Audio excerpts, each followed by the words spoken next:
அம்மா, இன்னைக்கு என்ன ஸ்பெஷல்? புதினா சாதம். சரி, செய்யுங்க பார்க்கலாம். ஃபஸ்ட்டு அடுப்பத்து வச்சு குக்கரை வச்சாச்சு. குக்கரை வச்சுட்டு எண்ணெய், வீட்டில் கடலெண்ணெயும் இல்லை நல்லெண்ணெய் செய்யக்கூடாது, கடலெண்ணெய் ரீஃபண்ட் ஆயில் எது இருக்கோ செய்யலாம். வச்ச ஊற்றி கிராம்பு, பிரிஞ்சி இலை, பட்டை, ஒரு ஏலக்காய்,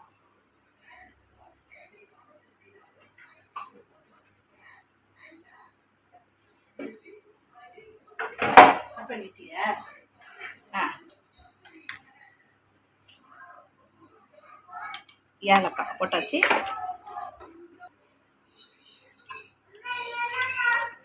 முந்திரி போட்டாச்சு. போட்டு எல்லாம்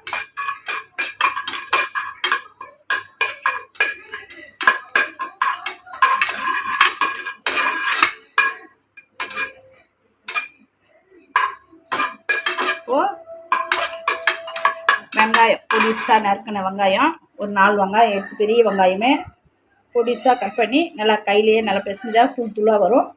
அதை அப்படியே கொட்டிடணும். கொட்டிட்டு அது நல்லா கிண்டி நல்லா கொஞ்சம் நல்லா தவசவன்னு வதங்கி வரணும் வெங்காயம். இப்போது புதினாவை ரெடி பண்ணிப்போம். ஒரு ஜார் எடுத்துக்கோங்க. அதில் பச்சை மிளகாய் நமக்கு தேவையா காரத்துக்கு, நான் ஒரு 2 அழகு அரிசி எடுத்துருக்கேன், அதுக்கு தகுந்த காரம் எடுக்கணும்.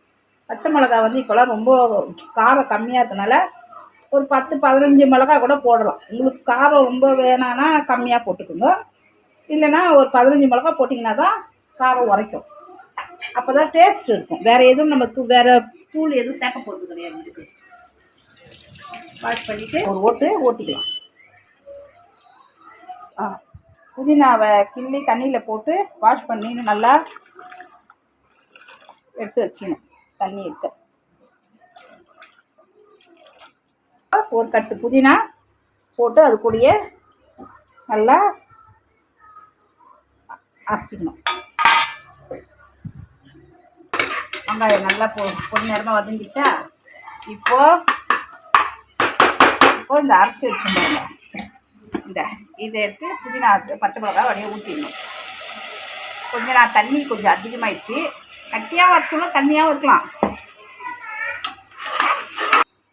புதினாவை ஊற்றி நல்லா கொஞ்சம் நேரம் அந்த பசுறு வாசம் போக வதக்கினே இருந்துட்டு அப்படியே கொஞ்சம் நேரம் இருக்கட்டும்.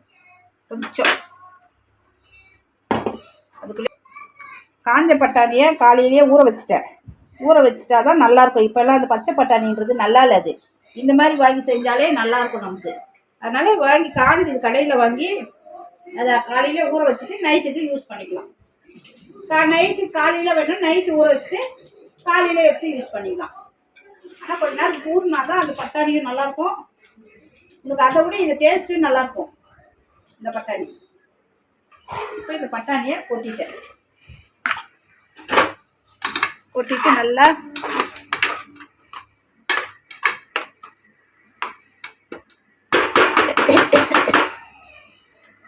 நல்லா இருக்கும்.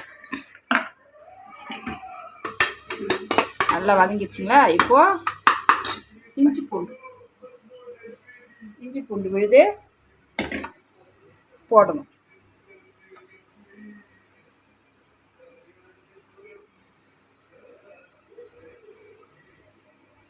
ஒரு பெரிய ஸ்பூனில் ஒன்று போட்டால் போதும். போட்டுட்டு இப்போது இந்த இஞ்சி பூண்டும் நல்லா கொஞ்சம் நேரம் நல்லா வதவாகணும். அவ்வளோதான், ஆயிடுச்சு. இப்போ கொஞ்சோண்டு தயிர் மிக்ஸ் பண்ணிக்கலாம், டேஸ்ட்டாக இருக்கும். இல்லை தயிர் இல்லை, எலுமிச்சம்பழம் இருந்தாலும் எலுமிச்சம்பழம் புழிஞ்சிங்க, கொஞ்சம் ஒரு பழம் அரை பழம் புழிங்க. தயிர் இருந்தாலும் கொஞ்சமாக ஒரு 2 ஸ்பூன், பெரிய ஸ்பூனில் 2 ஸ்பூன் வர மாதிரி தயிரை ஊற்றிக்குங்க. ஊற்றி கலக்கிட்டு உப்பு நான் அதை 2 அழகு எடுத்துருக்கேன். அதுக்கு தூள் உப்பு 1 ஸ்பூன் போடுறேன். வேணுன்னா கூட அப்புறம் தண்ணி கொதிக்கும் போது பார்த்து உங்களுக்கு எவ்வளோ தேவையோ, உப்பு கொஞ்சம் கம்மியாக சாப்பிட்றவங்களுக்கு கம்மியாக இது பண்ணிக்கணும். இல்லை கொஞ்சம் வேணும்னா கூட கொஞ்சம் பார்க்குங்க. தண்ணி அரிசி போடும்போது கொதி வரும்போது அதில் பார்த்து திட்டமாக உப்பு பண்ணிக்கலாம். உப்பு கொஞ்சோண்டு மஞ்சப்பொடி, சும்மா ஒரு இதுக்கு தான். அது மஞ்சப்பொடி ரொம்ப போடணும் இல்லை, துளி. கொஞ்சம் கலக்கிட்டு தண்ணி ஊற்ற வேண்டியதான். நான் 2 இதுக்கு இந்த இதில் ஜார் அதை கழுவி 1 டம்ளர் 2 அளந்து வச்சுருக்கேன்.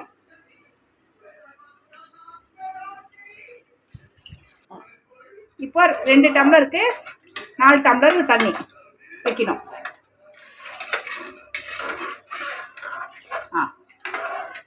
4 டம்ளர் தண்ணி வச்சாச்சு.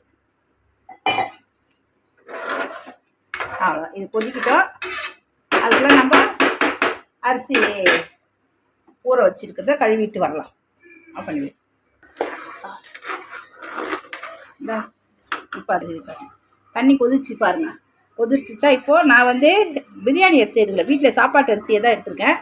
அதுதான் இப்போ போடுறேன்.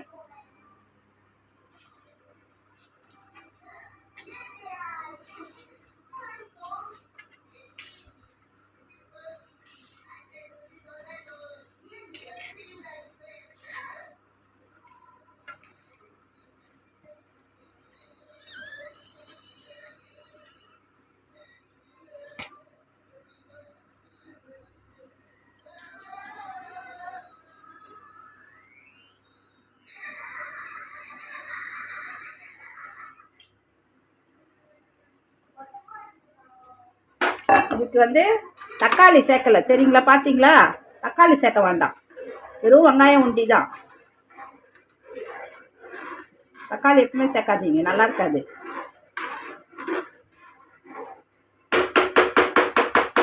அவ்வளோதான். மூடி விசில் வரட்டும். விசில்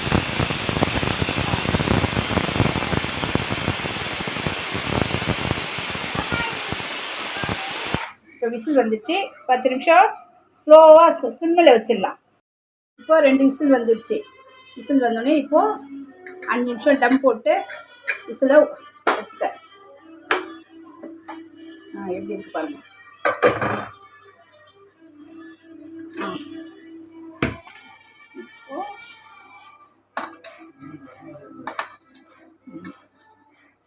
இதே மேலே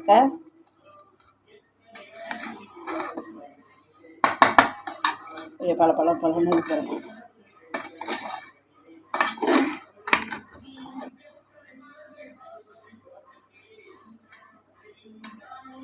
வேணா உங்களுக்கு பட்டாணி கூட உருளைக்கிழங்கு வேணால் போடணும்னா வேணால் குழந்தைங்க இருந்தால் உருளைக்கிழங்கு விரும்பி சாப்பிடுவாங்க. அவங்களுக்கு வேணா ஒரு கிழங்கு இருந்திருந்தால் கூட போடலாம், நல்லாயிருக்கும், டேஸ்ட்டாக தான் இருக்கும். குழந்தைங்களுக்கோசம் அது. இல்லைன்னா இதே பட்டாணி இருக்கிறதுக்கு இதை உங்கள் வீட்டில் இதேமாதிரி செஞ்சு சாப்பிட்டு பார்த்துட்டு எனக்கு கமெண்ட் பண்ணுங்கள்.